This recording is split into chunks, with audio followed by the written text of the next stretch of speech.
You ever meet a man so good at being alone that loneliness started to look like a skill, like something he'd practiced in a mirror until it fit him better than his own coat? I worked 26 years on the Calloway place, and I watched Wade Calloway turn solitude into a religion. He had rules. He had fences. He had a way of saying I'm fine that could close a door without him ever lifting a hand. And I believed him.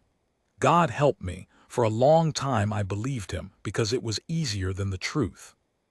This is the story of the spring a woman drove up his road and refused to leave when he told her to.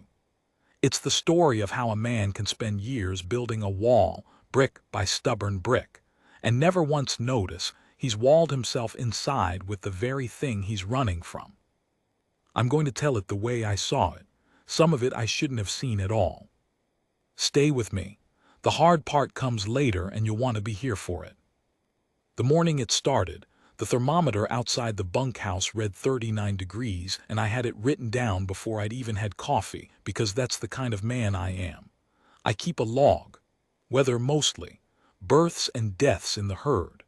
Once in 1994, I wrote down that Wade laughed and I underlined it because I wanted proof later that it had happened. That morning there was no laughing. There was a horse screaming.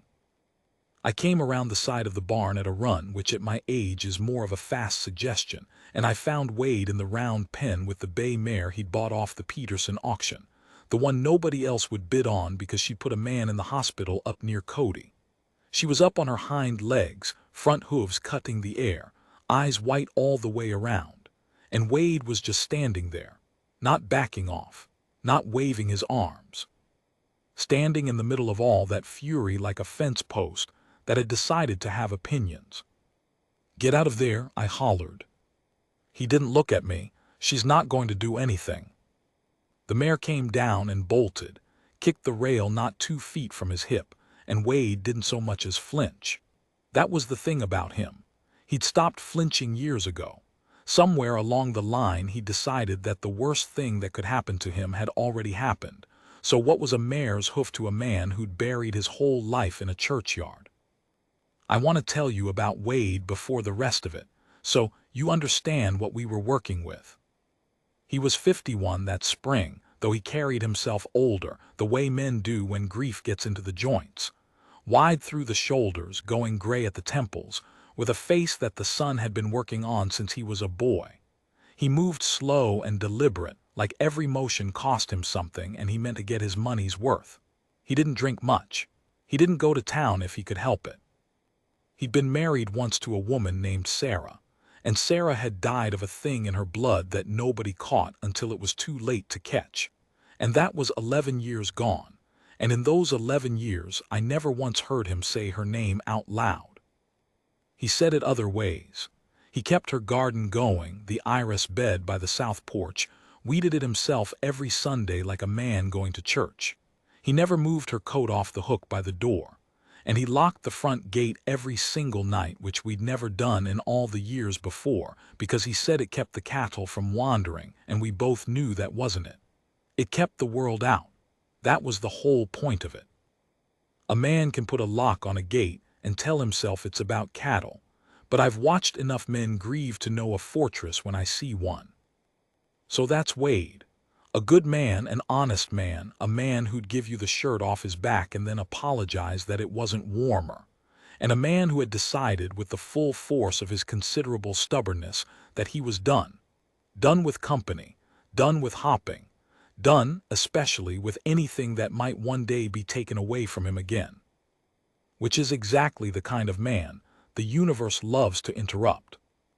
She came up the road at 2:15 in a mud-colored truck that had seen better decades, and I knew before she'd even parked that Wade was going to be unpleasant about it, because he'd been expecting the vet from the county, and she was clearly not the vet from the county. The vet from the county was named Bert and was 63 and had hands like baseball mitts. This woman was maybe 40, dark-haired, with a long braid going gray at the front of it, and a way of stepping out of a truck like she'd already decided she belonged wherever she was standing. "Doc Bert sent me," she said, before either of us could open our mouths. "He's down with his hip. I'm covering his large animal calls this season." She looked past Wade at the round pen, where the bay mare was still circling, tail flagged, blowing hard. "That her?" "That's not why I called," Wade said. "I called about the heifer with the eye." "I'll look at the heifer." The woman was already pulling a bag out of the truck bed. "But you've got a mare over there one wrong move from breaking her own leg, and I'm not going to pretend I don't see it just because it's not on the invoice." I liked her immediately. I had the good sense not to say so. Her name was Naomi Tsosi. She'd grown up on the reservation 2 counties over, gone off to vet school in Colorado, come back because her mother was old and the land was older and somebody had to do the work. She told us none of this that first day. I learned it in pieces over the weeks that followed, the way you learn anything worth knowing, slowly and mostly by accident. What she did that first day was look at the heifer's eye, treat it, charge a fair price, and then walk over to the round pen without being invited and lean on the rail and watch that mare for a long, quiet while. Wade stood off to the side with his arms crossed, radiating the particular silence of a man who wants you to feel unwelcome, but is too well raised to say it. "You're trying to break her," Naomi said finally. "I'm trying to gentle her." "You're standing in the middle of the pen like a challenge. She's not reading gentle, she's reading threat." Naomi didn't look at him when she said it. She kept her eyes on the horse. "Somebody hurt this one bad. You can see it in how she holds her head. She's not mean. She's terrified, and she's decided the only safe thing is to make sure nobody ever gets close enough to hurt her again." I swear to you, I had to turn around and look at the fence so neither of them would see my face, because she might as well have been describing the man standing next to her, and I was the only one in that round pen who seemed to notice. Wade noticed something. His jaw worked. "You want to do it your way, be my guest." "I do, actually." Naomi climbed over the rail slow and stood with her shoulder turned to the mare, her eyes down, and she just waited. Didn't approach, didn't speak. The mare circled and snorted and stamped, and Naomi stood there like she had all the time God ever made, breathing slow, and after what felt like a year the mare's circling got smaller and smaller, and then the mare stopped and stood, sides heaving, and lowered her head an inch. "There," Naomi said softly, "there you are." She didn't touch the horse. She just acknowledged it. Then she climbed back over the rail and picked up her bag and said she'd send the bill, and she drove off down the road in her mud-colored truck, and Wade stood there at the fence not saying one single word. That night he didn't lock the gate. I noticed. I wrote it down, gate open, first time in years. I didn't underline it. I didn't want to jinx it. She came back twice more that week, both times for legitimate reasons. The heifer's eye, a calf that came backward and nearly took its mother with it. Naomi was good. Better than Bert, if I'm honest, though I'd never have said it to Bert's face. She had a way with frightened animals that I've only seen a handful of times in my life, a stillness that traveled out from her and settled things down. She had it with people too, I think, though people are harder. She had it with Wade, and Wade hated that she had it. I watched him fight it. It was a thing to behold. He'd find reasons to be elsewhere when she pulled up. He'd answer her in single syllables. He paid her invoices the same day they came, in full, in cash, like he was trying to close out a debt before it could turn into a relationship. And the whole time, I'd catch him watching her work the way you'd watch a fire you weren't sure you were allowed to sit near. The calf that came backward, that was the night something shifted, though none of us would have called it that out loud. It was past midnight and cold, and the cow was down and straining and getting nowhere, and Naomi was up to her shoulder in it, working in the dark with a headlamp in her own 2 hands while Wade held the cow's head and I held the lantern and prayed. And there was a moment, a long, terrible moment, when Naomi went very still and very quiet, and I knew it was going wrong, and Wade knew it too, because his hand tightened on the cow's halter and his face went somewhere I hadn't seen it go in years. "I'm losing her," Naomi said, flat, honest, no false comfort. "The calf's hips are locked. If I pull harder, I tear her up inside. If I don't, they both go." And she looked up at Wade, and the headlamp caught his face, and she asked him the question that I think changed everything, though it sounded like nothing at the time. "It's your animal," she said. "Your call. What do you want me to do?" Now you have to understand. Wade Calloway had spent 11 years making sure he never had to make a call like that again. Sarah had been a string of calls like that. Try this treatment, no, try that one, do we go to Billings? Do we go to the Mayo? And every door he'd opened had led to a worse room, and at the end of all of it she was gone anyway, and he decided the lesson was clear. Don't choose. Don't hope. Don't put your hand on the scale of something you can't control, because the scale always tips toward loss in the end. And here was this woman, up to her shoulder in his cow's blood at 1 in the morning, handing him exactly the thing he'd sworn off. He was quiet a long time. The cow groaned. Somewhere out in the dark a coyote answered something. "Pull," he said finally. His voice cracked on the one word. "Save what you can, don't you let her suffer." So Naomi pulled. And it was bad, and it was loud, and the cow screamed, and I had to set the lantern down because my hands weren't steady. And then there was a wet, heavy sound and a calf in the straw, and for one awful second it didn't move. And then it shook its head and sneezed and tried to stand. The cow lived too, tore up some, but lived. Naomi sewed her where she needed sewing and packed her and stood up at last, drenched to the shoulder, steam coming off her in the cold, and she looked at Wade with something in her face that wasn't quite a smile. "You made the right call," she said. Wade was looking at the calf trying to stand on legs that didn't work yet, falling and getting up and falling and getting up, dumb and stubborn and alive. "Don't," he said quietly. "Don't what?" "Don't tell me I made the right call. I don't." He stopped. His hands were shaking now too, I saw, and he shoved them in his pockets. "I haven't made a call in a long time. I'd appreciate it if you didn't make me start." It should have been a rude thing to say. From anybody else it would have been. But Naomi just looked at him for a long moment, and something passed over her face, some recognition, like she just figured out what kind of wound she was looking at and how old it was. "Okay," she said gently, "I won't." And she gathered her bag and went home in the dark. And Wade stood out in the barn until the sun came up, sitting on an overturned bucket watching that calf nurse. And when I brought him coffee at dawn, he didn't say anything, and neither did I. But I noticed his eyes were red. And I noticed he'd said more words to that woman in 1 week than he'd said to me in a year. I should tell you about the iris bed, because it matters later. That Sunday, regular as church, Wade went out to weed Sarah's irises. I was mending tack on the porch where I could see him, and Naomi's truck came up the road. She had no call that day, no reason. She said later she'd just been driving and her hands turned the wheel before she decided to. And she parked and got out and walked over and stood at the edge of the iris bed and looked at it. "These are old," she said. "Somebody's been keeping them a long time." Wade didn't look up from the weeds. "They were my wife's." It was the first time I'd heard him say it. My wife. Not Sarah. He still couldn't get to that, but my wife out loud to another living person after 11 years. I set down the tack I was mending. I didn't want to make a sound. Naomi crouched down at the edge of the bed. "My mother grew these, same color, the deep purple ones. She used to say irises are stubborn.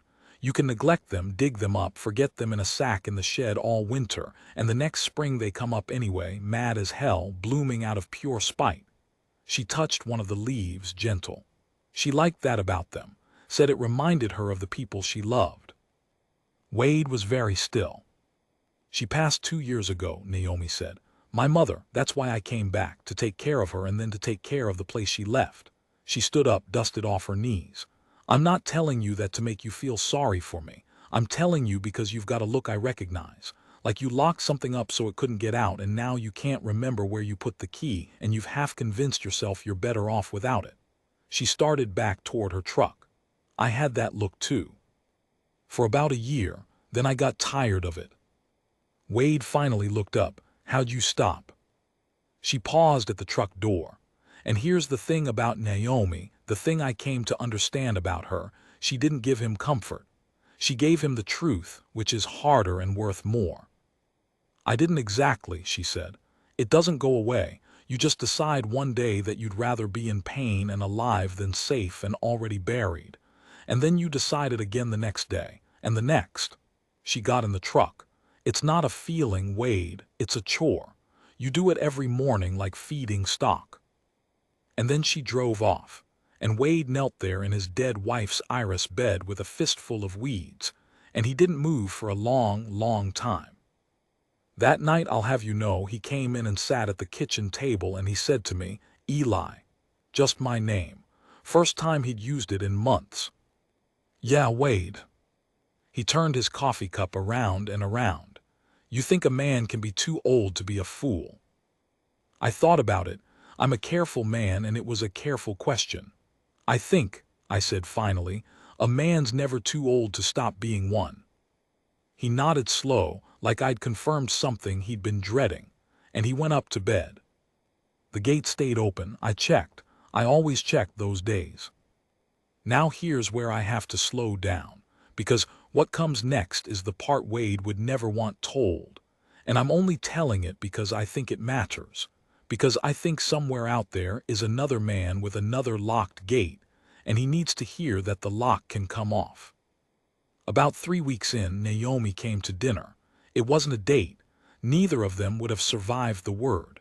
She'd been out late on a call at the next place over, and Wade had, and I about fell over when I heard him do it. Wade had invited her. "You might as well eat before you drive back," he'd said, gruff, looking at the floor. "Eli always makes too much." I had not made too much. I scrambled. I made too much retroactively, if you follow me, and I made myself scarce after, sat out on the porch with my log and a glass of the whiskey Wade didn't know I knew about, and through the window I could hear them talking. Low, easy, Naomi laughing once at something, and then I heard Wade laugh. I want you to understand what that sound was to me. I'd written it down once in 26 years. Once. And here it came through a kitchen window on a spring night, rusty and surprised, like a hinge that had forgotten it could move. I had to put my glass down. My hand wasn't steady. "I'd like to tell you that was the happy ending. That the man learned his lesson, the wall came down, the credits rolled. But I told you at the start that the hard part comes later. And it does.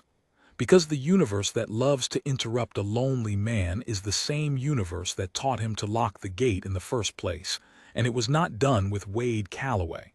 Not by a long shot. The phone call came 11 days later. I was there when he took it. I watched his face go through the same door it had gone through 11 years before, the door to the worse room, and I knew before he hung up that something had reached out of his past and grabbed him by the throat. And I knew that everything that good woman had spent 3 weeks gently prying open was about to slam shut so hard I wasn't sure any of us would get it open again. He set the phone down very carefully. He looked at me. "Naomi's in the hospital," he said. And then he didn't say anything else, because there wasn't anything else, and the whole world tilted, and I reached for my log out of pure habit and found I couldn't write a single word. The drive to the county hospital is 40 minutes if you obey the law. Wade made it in 26, and I know because I was watching the clock, because watching the clock was the only thing keeping me from watching the road. And the road was a thing I did not want to watch. He didn't say one word the whole way. His knuckles were white on the wheel. There was a muscle jumping in his jaw, on and off, like a telegraph tapping out a message neither of us could read. Out the window the foothills went by gold and green and pitiless, and I thought about how a place can be that beautiful and that indifferent at the same time, how the land doesn't care what you're driving toward. It just sits there being lovely while your heart comes apart. Here's what we knew, which was almost nothing. There'd been a wreck. Naomi had been driving back from a call out past the Hendricks place on that bad stretch where the road folds over on itself, and somebody'd come around the blind curve in the wrong lane.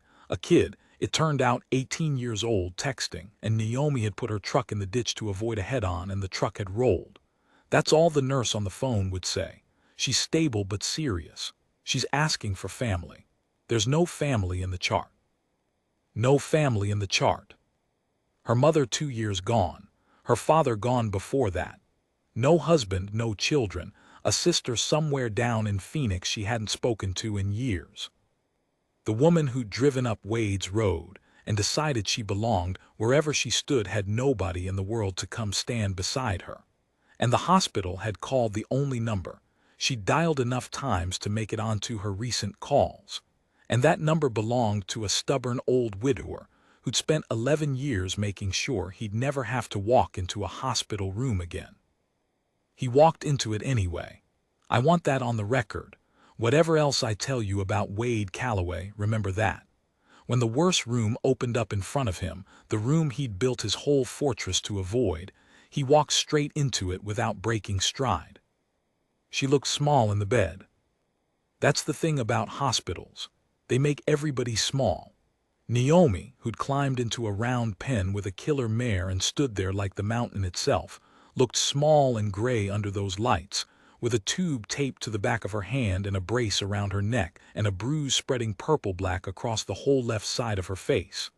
Like an iris, I thought, and hated myself for the thought. Deep purple, blooming out of pure spite. Wade stopped in the doorway. I saw him stop. I saw the cost of it on him, the way his shoulders came up and his breath went short, and for one terrible second I thought he was going to turn around and walk back out, back to the truck, back to the locked gate, back to the safe and already buried life he understood. Then Naomi opened her eyes. The good one anyway. She found him in the doorway. "You came," she said. Her voice was a wreck. "I didn't think," she stopped, swallowed, started again. "They wouldn't tell me much. I think I broke some things." 3 ribs, Wade said, and his own voice wasn't much better. "Punctured a lung. They fixed it. Broken wrist. Concussion." He'd cornered the doctor in the hall and made him say all of it. I learned later made the man stand there and say every word while Wade absorbed each one like a blow. "You're going to be all right," they said. "You're going to be all right." "You don't have to stay," she said. Even there, even broken, she was trying to give him the out. "I know hospitals are. I know what they are to you. You don't have to." And Wade Calloway crossed that room and pulled the ugly vinyl chair up close to the bed and sat down in it, slow and deliberate the way he did everything. Like the motion cost him, and he meant to get his money's worth. "I'm not going anywhere," he said. I left them then. Went and stood in the hall by the vending machine and pretended to read the cardiac arrest poster on the wall about 40 times. Because some things a man shouldn't watch, even an old fool who keeps a log, and a stubborn rancher learning to stay was one of them. She was in 11 days. Wade was there for 10 of them. He'd drive in at dawn, do the morning's worth of choring first because he'd never in his life let stock go hungry over his own feelings, and then he'd point the truck at town and stay until they kicked him out at the end of visiting hours. I ran the ranch. I didn't mind. I'd have run it on my hands and knees to see what I was seeing. Because here's what was happening, and it was a slow and terrible and beautiful thing. The wall was coming down. Not all at once, nothing real comes down all at once, but brick by brick, the same way it had gone up. I'd see it in the small things when he came home at night. He started talking again. Not just words, but talking, telling me what the doctor said, what Naomi'd said, what the food was like, complaining about the parking. Complaining. Wade Calloway, who hadn't bothered to complain about anything in years, because complaining requires you to believe things could be better. He complained about the hospital parking like a man who had somewhere he urgently needed to be. And one night late, sitting at the kitchen table with the coffee he wasn't drinking, he said it. "I almost lost her, Eli." "She's all right," I said. "Doc says." "No, I know she's all right." He turned the cup around and around. "I mean, I almost," he stopped and started over, and what came out was something I think he'd been building toward his whole life without knowing it. "I spent 11 years making sure I'd never have to feel what I felt in that doorway. 11 years. And I built the whole thing so careful. And then one phone call and it was like none of it ever happened. Like I never built a thing.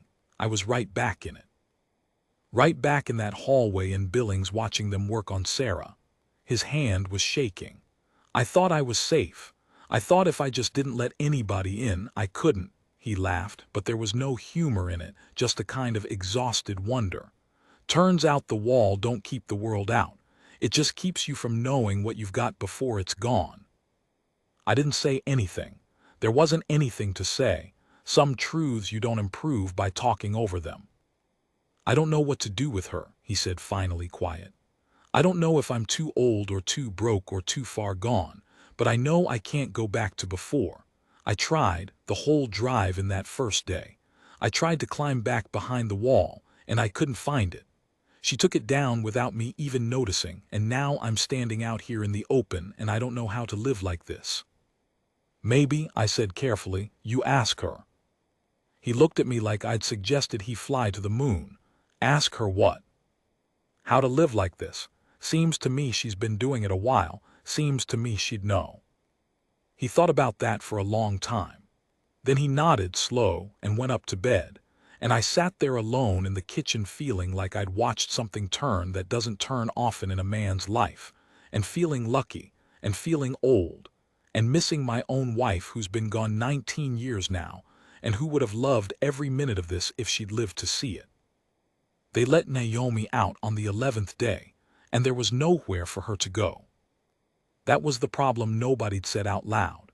She lived alone, 40 minutes the other direction in her late mother's house at the end of a long dirt track, with 3 ribs and a punctured lung and a wrist she couldn't use and a concussion that made the room spin if she stood up too fast.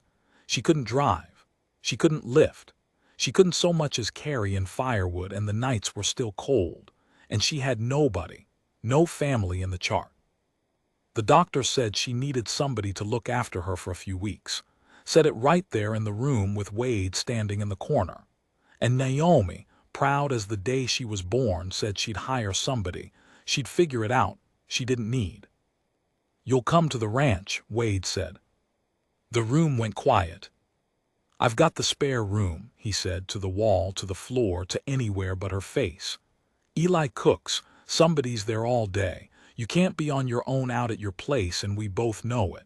He cleared his throat. It's not, I'm not saying. I'm just saying you need looking after, and we've got the room. And Naomi looked at him. This man who'd paid her invoices in cash the same day to keep from owing her anything. This man who locked his gate every night against a world that had hurt him. This man offering up his dead wife's quiet house to a near stranger because she had nowhere else to fall. And her eyes filled up, and she looked away so he wouldn't see, and she said, okay, for a few weeks, until I'm back on my feet. For as long as you need, Wade said. I drove them home. Wade sat in the back with her so she'd have room to stretch out, and I watched in the mirror as she fell asleep somewhere around the foothills, her bruised head tipped against the window, and I watched Wade watch her sleep with a look on his face that I had no word for and still don't. Except that it was the look of a man who has finally, after years of careful starvation, allowed himself to be hungry. She moved into the spare room, and for a while I thought the worst was behind us. I should have known better. I'm 68 years old. I should have known that the universe that loves to interrupt a lonely man is the same one that taught him to lock the gate, and it had one more interruption left in the chamber. It came in the form of a brown envelope. Naomi'd been with us 9 days, mending slow but mending, well enough to sit on the south porch in the afternoons by the iris bed and well enough to start being herself again, sharp and funny and kind, telling Wade he was bracing that fence wrong, telling me my chili needed more coming, which it did, I'll grant her that. And Wade was, I don't have a gentle way to say it, Wade was happy. Tentative about it, the way a man is happy when he's afraid happiness is a trap, but happy. He'd started leaving the radio on in the kitchen. He'd started telling stories at supper, old ones I'd never heard, about being a young man and being a fool, and once, just once, about Sarah. A small story, a good one, about how she couldn't whistle and it drove her crazy. He said her name. Sarah. out loud at his own supper table, 11 years late, and Naomi reached over without a word and put her good hand over his, and nobody said anything, and the radio played low, and I had to go check on the stock just to have somewhere to put my face. And then the brown envelope came. It was from a lawyer in Phoenix. I brought the mail in and Naomi was at the table and I handed it to her, and I watched her face change as she read it, watched the color drain right out of the bruise, and she set it down very carefully, the same way Wade had set down the phone 3 weeks before. Her sister, the one she hadn't spoken to in years. Their mother's estate, the house, the land, the place Naomi had come back to take care of and had been taking care of. It turned out the title was tangled, and the sister was contesting it, and there were debts on the property nobody'd told Naomi about. And the long and short of it was that if Naomi wanted to keep her mother's place, the place that was the whole reason she'd come back, the place she'd anchored her broken life to, she was going to have to come up with money she didn't have, and fast. And the only way to get it was to sell off her practice, Bert's old practice, the calls she covered, the work that had brought her up Wade's Road in the first place, and move to Phoenix to deal with it all in person. For months, maybe longer. Maybe for good. She told us at supper. She made herself tell us, because Naomi Tsosi does not hide from a hard thing. She walks into it the way Wade walked into that hospital room. And I watched the news land on Wade, and I watched the door open behind his eyes, the door to the worse room, and I watched a lifetime of locked gate instinct rise up in him all at once. "So you're leaving," he said, flat, cold. I'd heard that voice before. It was the voice from before Naomi, the fence post voice, the voice of a man pulling the wall back up brick by frantic brick. "I don't want to," Naomi said. "Wade, I don't want to, but it's my mother's place. It's the only thing I've got left of her. I can't just let it." "Then go." He stood up from the table, his chair scraped. "Go on, deal with your family, save your mother's place. Don't let an old man's spare room slow you down." "That's not fair." "Fair's got nothing to do with it." He was at the door now, hand on the knob, and his face had closed up completely, sealed shut, and I thought, no. I thought, not now, not after all this, don't you dare. I learned a long time ago you don't put your hand on something you can't keep.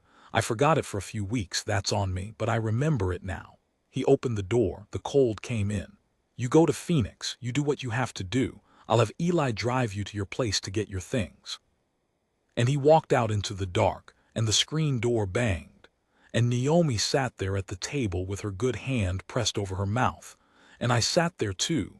And out in the yard, I heard the unmistakable sound of a man walking to the gate.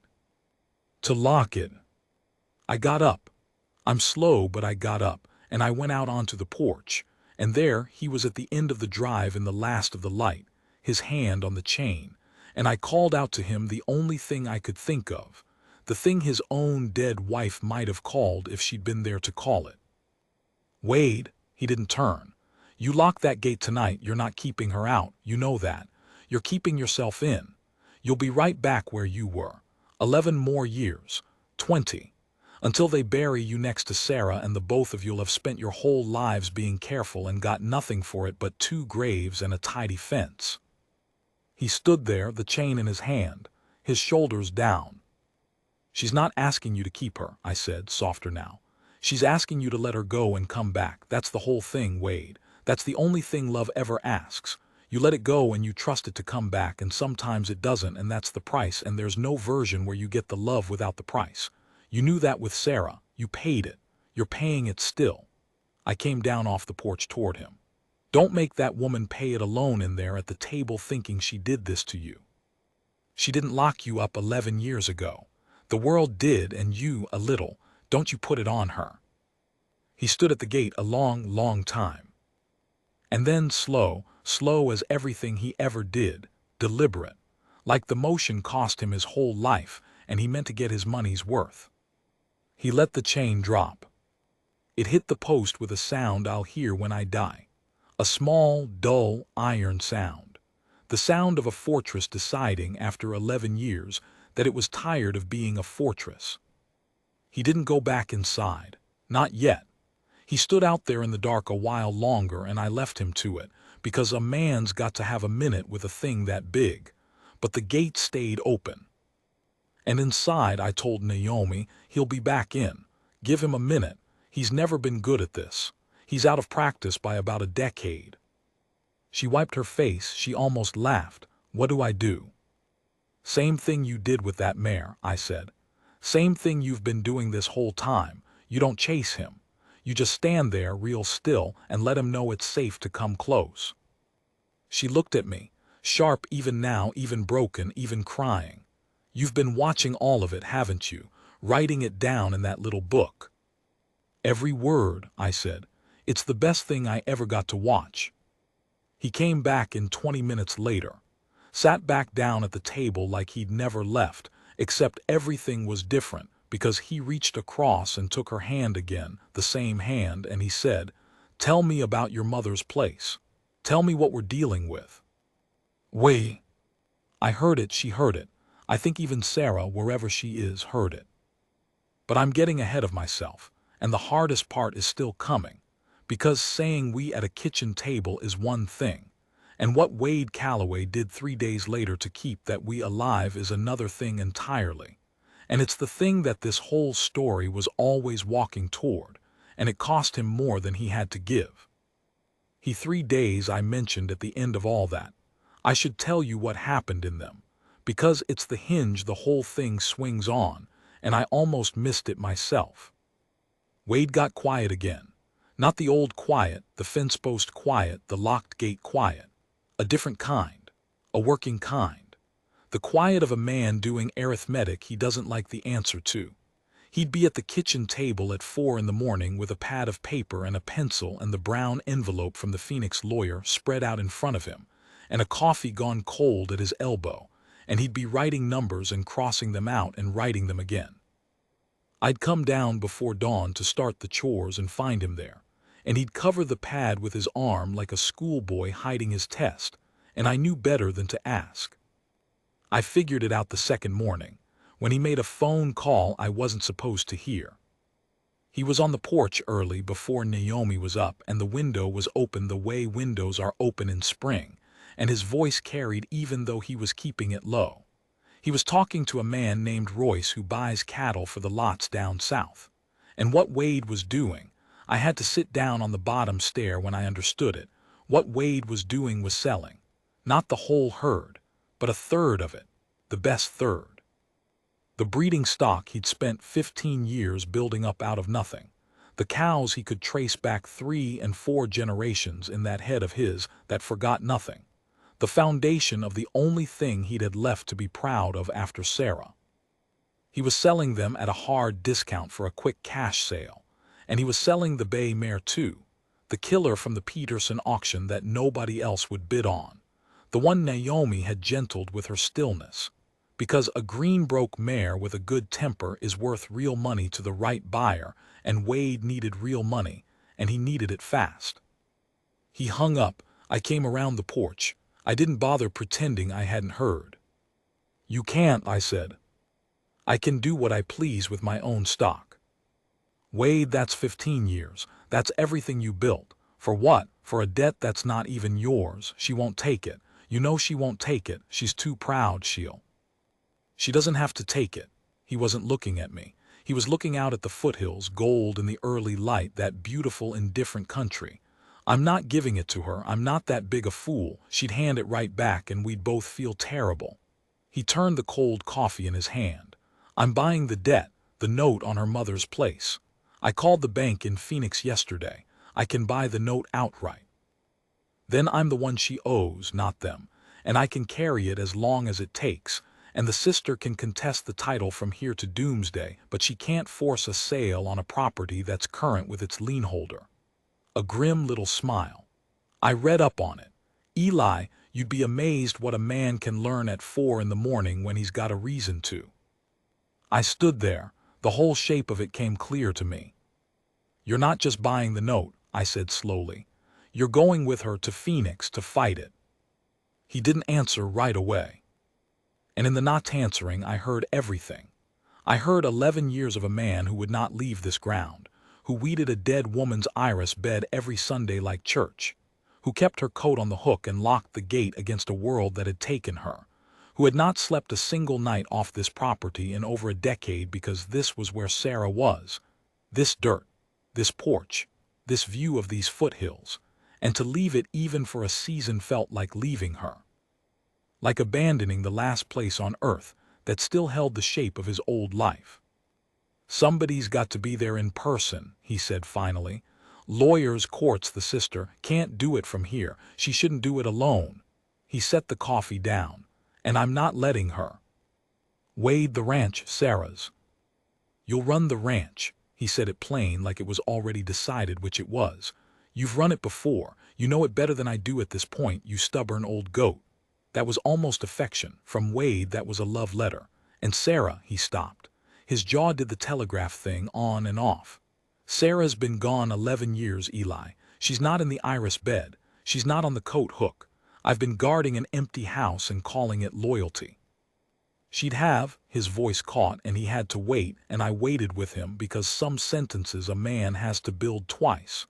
She'd have hated what I turned into. She married a man who took chances. I buried him with her. It's about time I dug him back up. And I understood then that he wasn't just talking about leaving. He was talking about the irises. He dug them up the next morning, Sarah's irises. I came out and found him on his knees in the south bed with a spade and a stack of burlap sacks, and my heart about stopped, because for one wild second I thought grief had finally cracked him clean through, that he was tearing up the one thing he'd kept tended all these years. But then I saw how careful he was being. He wasn't tearing them up. He was lifting them, the rhizomes, the fat-knuckled roots, easing them out of the dirt with the spade and shaking them gentle and laying them in the burlap like he was handling something newborn. Naomi came out onto the porch in her sling, moving slow, and watched him, and she understood before I did. She told him, hadn't she, weeks ago, kneeling at this same bed. You can neglect them, dig them up, forget them in a sack in the shed all winter, and the next spring they come up anyway, mad as hell, blooming out of pure spite. Her mother had said it. Now Wade was doing it. Lifting Sarah's irises out of the only ground they'd ever known, sacking them up, to carry them 1,800 miles to a strange dry yard in Phoenix, and plant them at the foot of another dead woman's house. Wade, Naomi said, and her voice was very careful. You don't have to do that. I know what those. You don't have to dig up Sarah's flowers for me. He sat back on his heels. Dirt on his hands, dirt on his knees, 51 years old and gray at the temples and crying, finally, openly, not bothering to hide it. The first time I'd seen the man cry in 11 years. They're not for you, he said, and they're not for Sarah, not really. They're for your mother. Two stubborn women ought to share a flower bed. He wiped his face with the back of a filthy hand, leaving a smear of earth across his cheek. And maybe they're for me. Maybe I just need to know I can move them and they'll still come up. That a thing can be uprooted and still. He couldn't finish it. He didn't have to. He went back to digging. Naomi came down off the porch, slow, one-armed, and knelt in the dirt beside him. And with her good hand she helped him hold the sacks open. And the two of them lifted Sarah's irises together in the early morning, not talking, just working. And I stood on the porch with my log in my hands, and for the life of me I could not write a single word, because there are some things you don't reduce to ink. You just stand there and let them happen to you and hope you're worthy of having seen them. The cattle buyer came on Thursday. I won't dwell on it. It was a bad morning. Wade stood at the loading chute and watched a third of his life walk up the ramp into Royce's trailers, the breeding stock, 15 years of work, and he didn't say anything and his face didn't move, and only I knew what it was costing him, because only I had been there for the building of it. The bay mare went last. She balked at the ramp, of course she did. She was Naomi's mare in her heart by then, and Wade went to her himself and stood at her shoulder, turned away, eyes down still, the way Naomi had taught him without ever meaning to teach him, and the mare settled and walked up the ramp like a lamb, and that was almost worse than if she'd fought. The trailers pulled out. The dust came up gold in the morning light and hung there and settled. Wade watched the road a long time after they were gone. "That'll cover the note," he said, "and the lawyer and the first few months down there." He turned to me. "It's just money, Eli. I keep telling myself that. It's just cattle and money. I had it backwards for 11 years. I thought the safe thing was to hold on to what I could keep and let go of everything I couldn't. Turns out I had the whole equation upside down." He almost smiled. "The cattle I could keep, so I'm letting them go. And the woman I might lose." He nodded toward the house, where Naomi was packing what little she had. "I'm holding on with both hands." It was the longest run of words I ever heard out of him. I wrote that down later, too. The whole speech, near as I could remember it. It's in the log, right after the entry where I noted he laughed in 1994, only this time I underlined the whole page. They left on a Sunday.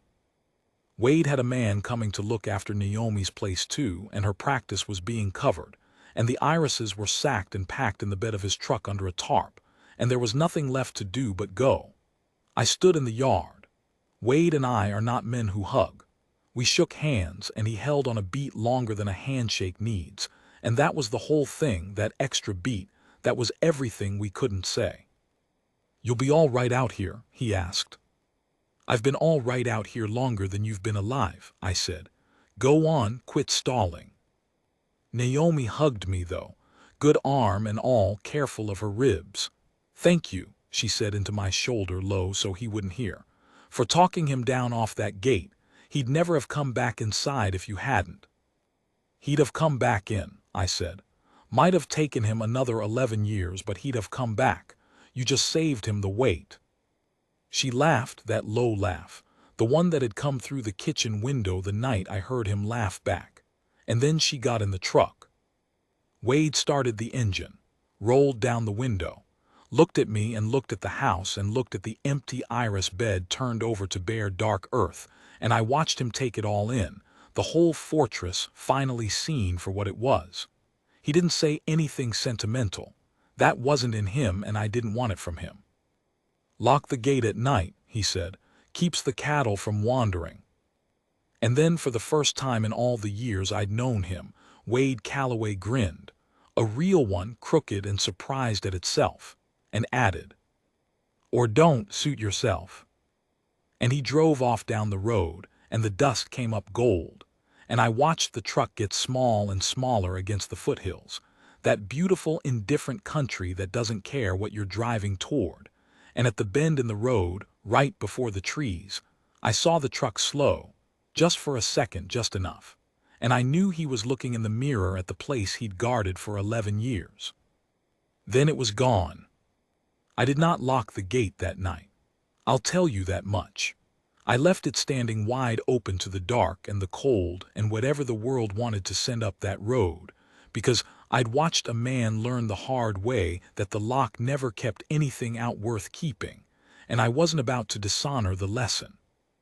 I'd like to tell you it all worked out clean, that the courts ruled their way and the sister came around and Naomi kept her mother's place and Wade kept his ranch, and the irises came up purple in a phoenix yard the very next spring, mad as hell, blooming out of pure spite. I can't tell you all of that because some of it I don't know yet, and the part I do know isn't clean. Nothing real is. Here's what I know. They've been gone 4 months now. The legal thing is uglier than anybody hoped. The sister's got her own lawyer and her own grief and her own version of how things ought to be divided, and the two of them, Naomi and her sister, are having to learn how to be sisters again from the bottom up, which is its own kind of hard, harder than the courtroom part, Naomi says. Wade's selling more than he meant to. There was a second envelope and a third. The Phoenix part is taking longer than 3 days, longer than 3 months, and there are nights, Naomi tells me on the phone, when Wade goes very quiet and she can see the old wall trying to rebuild itself, brick by brick, when it all gets to be too much. And then, she says, he goes out to the little dirt yard behind her mother's house, where he planted Sarah's irises in foreign ground, and he checks on them. In the dark, with a flashlight, like a man checking on a sleeping child, And he comes back in and the wall comes back down because the irises took. They rooted in that dry red phoenix dirt against every reasonable expectation. And the green spears are coming up now, Naomi says, in November, confused by the warm desert, 4 months early and stubborn as the women they belong to. They haven't come up purple yet, it's not their season, but they're coming. Wade calls me every Sunday. We talk about the ranch mostly. The stock. The weather. I read him my log entries, the temperatures, the births, and he listens like a man homesick for the sound of his own life. He never says he's coming back and he never says he's not. I think the truth is he doesn't know.